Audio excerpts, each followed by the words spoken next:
Bom dia. Agora, para encerrar a nossa série aqui sobre livros de ciências sociais, eu vou apresentar aqui a parte 2 e o encerramento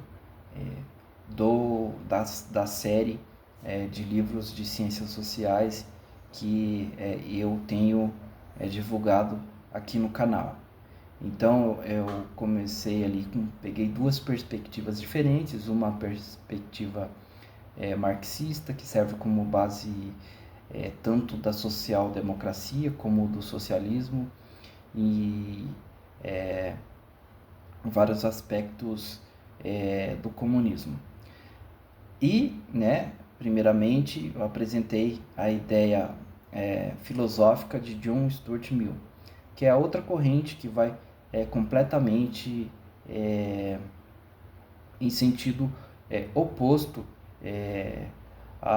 ao livro que eu apresentei, que é o livro O Capitalismo na Era da Acumulação Integral, de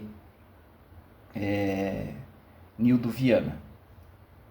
Então, ele assim, é um fenômeno que o autor se dedicou a estudar. Eu achei interessante e se encaixa muito bem com os problemas hoje contemporâneos, as questões econômicas, financeiras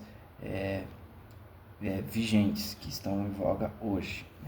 Então, apresentei depois da parte 1 e parte 2 do capitalismo na era da acumulação integral, a parte 1 de John Stuart Mill, que focou mais na questão ética, filosófica, que foi o livro Sobre a Liberdade. Então aqui, eu agora vou falar sobre o utilitarismo. O utilitarismo, ele também é um livro reflexivo, um livro de reflexão filosófica e sociológica, só que daí ele já vai abordar temas que fazem parte do nosso dia a dia. E você vai ver presente aqui ideias que geralmente quem está mais à direita das questões sociais estão presentes, como a importância da propriedade privada, a livre iniciativa, a busca individual pelo sucesso econômico. Então, você vai verificar, quando você for ler algum texto do John Stuart Mill, que esta ideia está presente. Então, eu vou começar aqui com um pensamento-chave aqui do John Stuart Mill, que ele diz o seguinte: a grande maioria das ações não são em benefício do mundo, mas dos indivíduos. E isso é o que promove e faz e que dá impulso a toda atividade econômica, a toda organização social civilizada. Então, para ele, isso é um ponto central. Ele, nas suas ideias, diz que de uma forma diferente de Adam Smith, ele diz a mesma coisa que Adam Smith, mas ele faz uma abordagem um pouquinho mais diferente, um pouquinho mais progressista, de que ao buscar o benefício de si próprio, o indivíduo promove o bem geral de toda a sociedade. Mas agora a gente vai discorrer outras coisas que ele avançou, outros temas que ele avançou. Ele diz que a ética não tem o fim em si no dever por si só, mas é por motivações pessoais que fazem com que tudo isso se realize sem nenhuma pressão, né? Ele também ele bate muito na questão, né, a reflexão dele sobre os monopólios, né? Para ele, os monopólios acabam fazendo com que os preços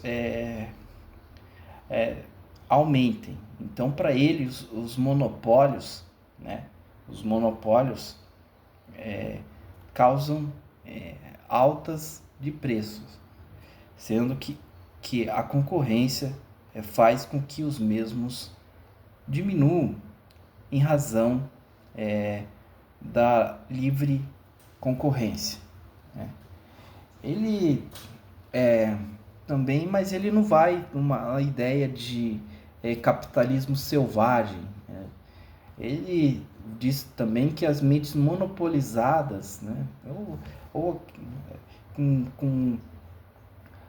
com a ideia obsessiva de busca de lucro, de ganho a qualquer custo, né, não promovem a verdadeira arte de viver.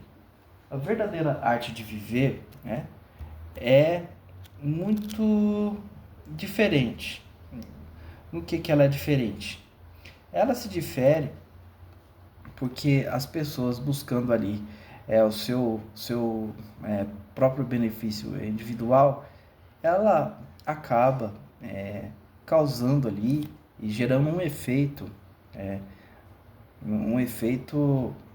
cascata, um efeito expansivo que promove o progresso científico, tecnológico, enfim, né?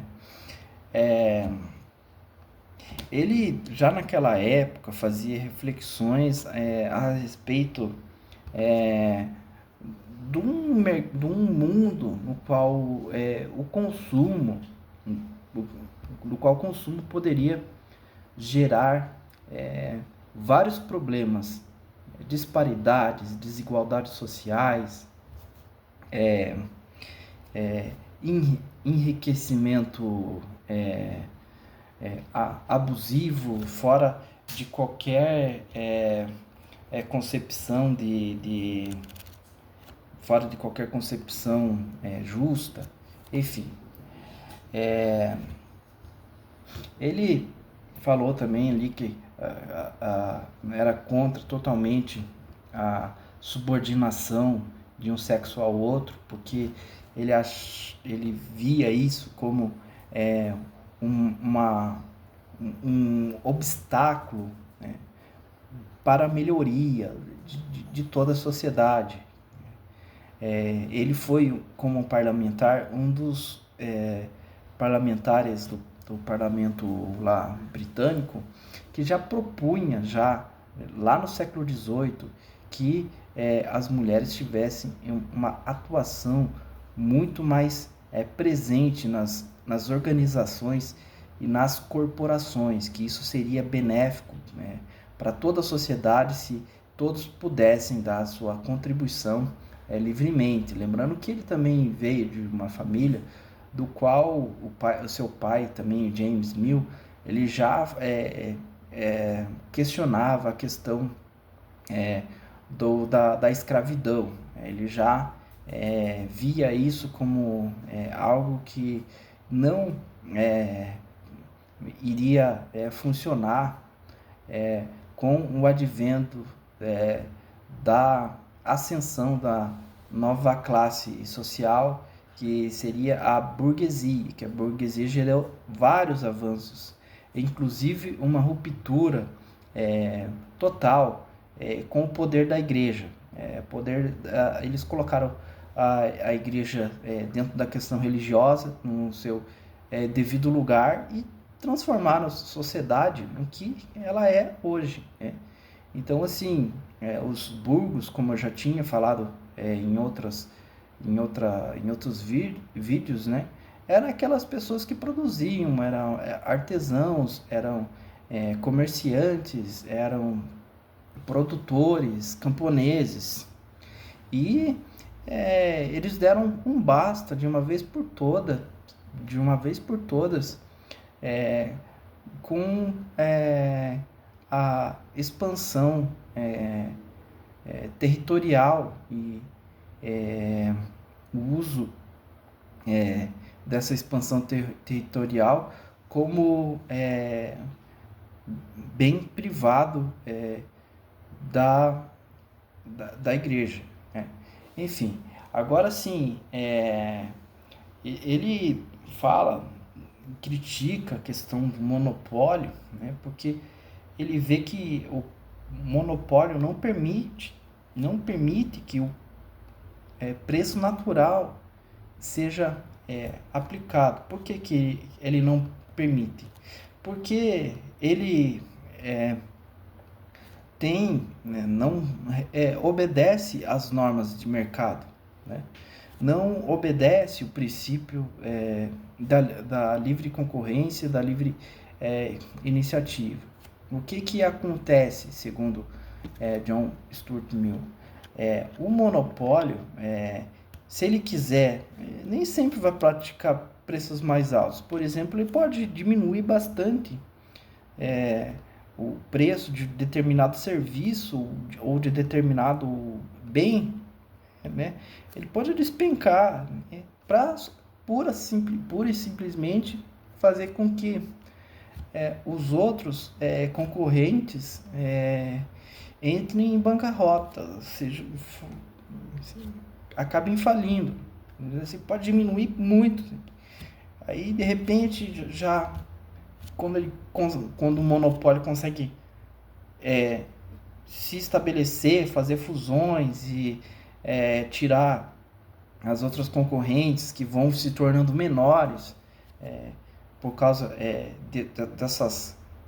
dessas artimanhas, ele pode baixar bastante, fazer com que o concorrente quebre e depois elevar em uma escala muito mais agressiva o preço do fornecimento desse determinado bem ou serviço, né? Isso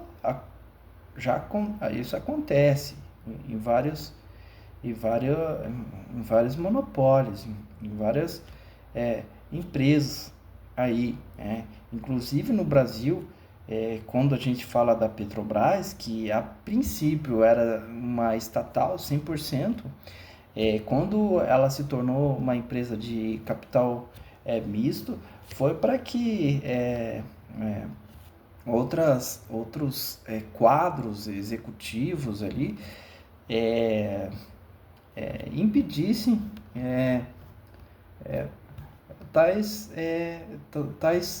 práticas, né? Infelizmente não evoluímos muito na nossa questão de autonomia, apesar de dizer que nós somos autossuficientes. Nós podemos ser até autossuficientes na hora de explorar o petróleo, mas nós não temos autonomia ao refiná-lo, né? Então essa é uma questão que a gente pode abordar aí em uma outra ocasião, né?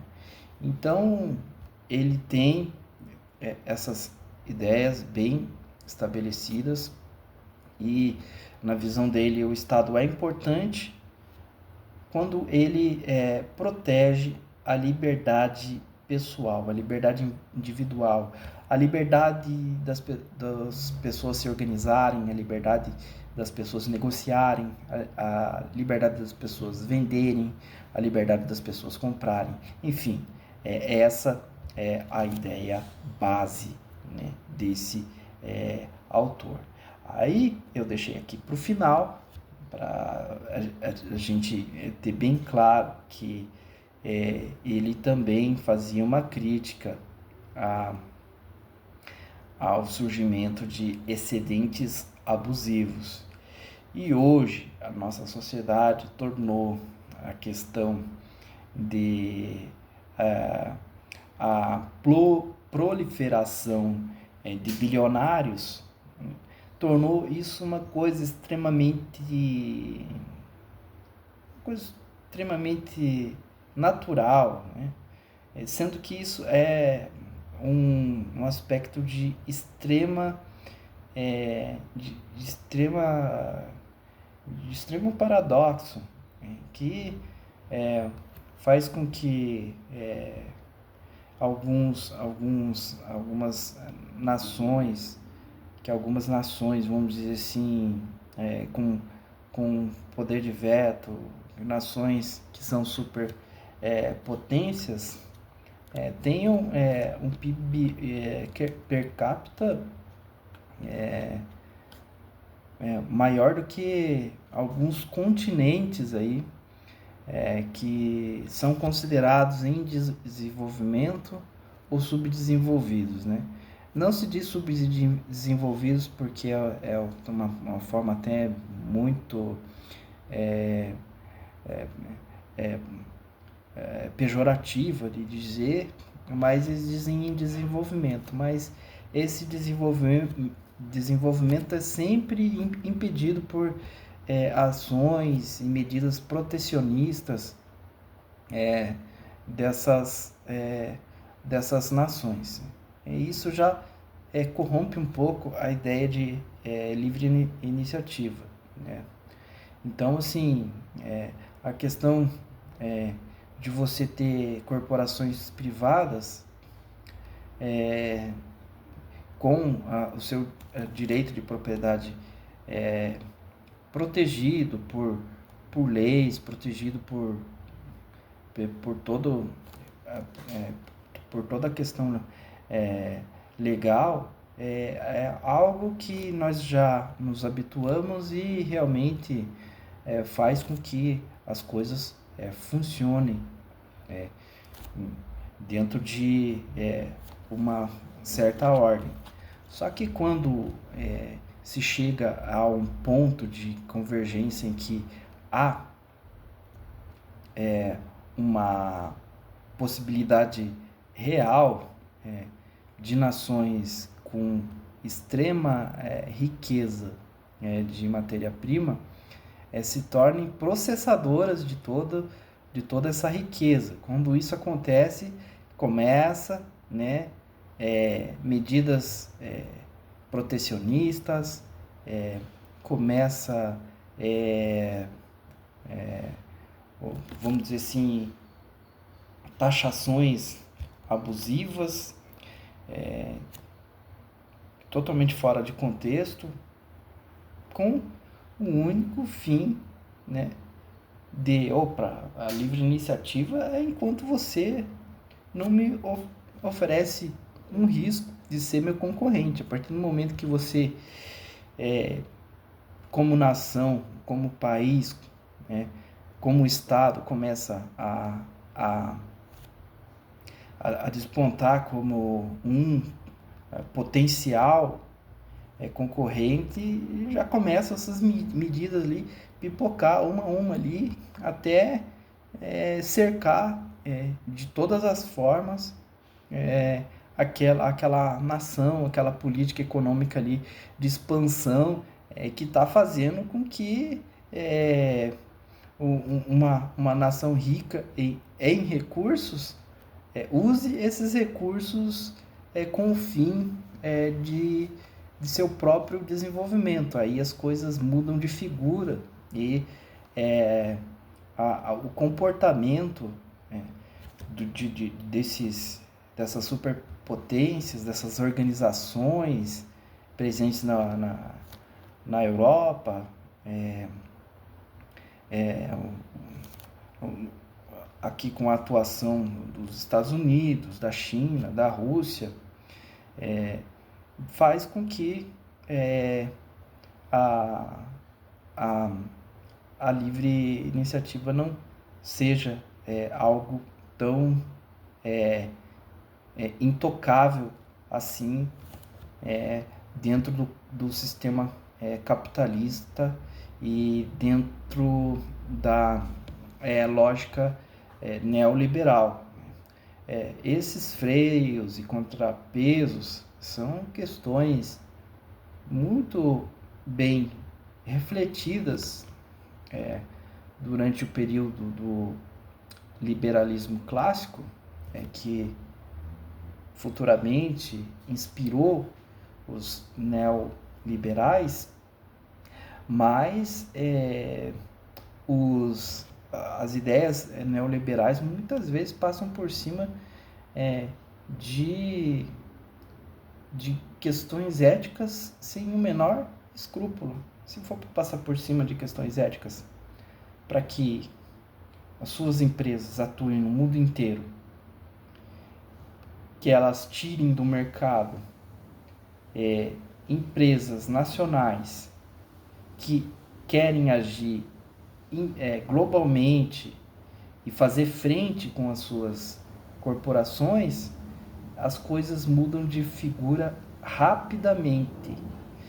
Então, assim, ele falava ali sobre o imposto sobre herança também. O imposto sobre herança, que na sua visão, e eu posso acreditar que ela não é totalmente descabida de lógica e de propósito, que as heranças são um excedente de recursos ilimitados, sem controle, sem limite, que acaba criando discrepâncias enormes na sociedade. Então, como um liberal, que é a base de todo pensamento que é de direita, pensamento liberal é base do pensamento da direita. Aí tem conservadores que tem só o conservadorismo, não tem as bases dos conceitos de livre iniciativa, dos conceitos de concorrência justa, dos conceitos de progresso econômico, social, né? Então, assim, ele fala que, inclusive, a gente faça o levantamento, verifique como que a questão de herança é abordada nos países desenvolvidos, nos países onde as economias são mais bem estruturadas. Existe sim imposto sobre herança. Não é aqui como aqui no nosso país atrasado, oligárquico, aristocrático, que os mais ricos se protegem de todas as formas, através dos seus lobbies nos sistemas de comunicação, de imprensa e dentro da atuação parlamentar, com seus lobbies muito bem financiados, e estabelecem essa ideia, eles se protegem, né? Não pode, tem que dar só isenção para empresário, tem que zerar tudo para eles, né? Deixa que o imposto sobre o consumo seja pago pelo resto da sociedade, e não importa se exista diferenças de faixas de renda ou de poder aquisitivo, para eles não importa, não interessa, né? O que eles querem é mais isenção para a empresa, mais sonegação de imposto, que no fim das contas os lobbies privados se organizam justamente para isso. E aqui fazem todo um estardalhaço quando falam de imposto sobre herança, porque o Brasil é um país atrasado, ultrapassado, que nega toda vez a sua força, a tua possibilidade de crescer, de ir mais além, de ser uma nação forte, com relevância econômica dentro do sistema global. Então, encerro aqui minhas reflexões. fica aqui então a indicação desse autor, e eu espero que se você ler, que você aproveite, ok? Muito obrigado aí por me acompanhar até aqui. Valeu?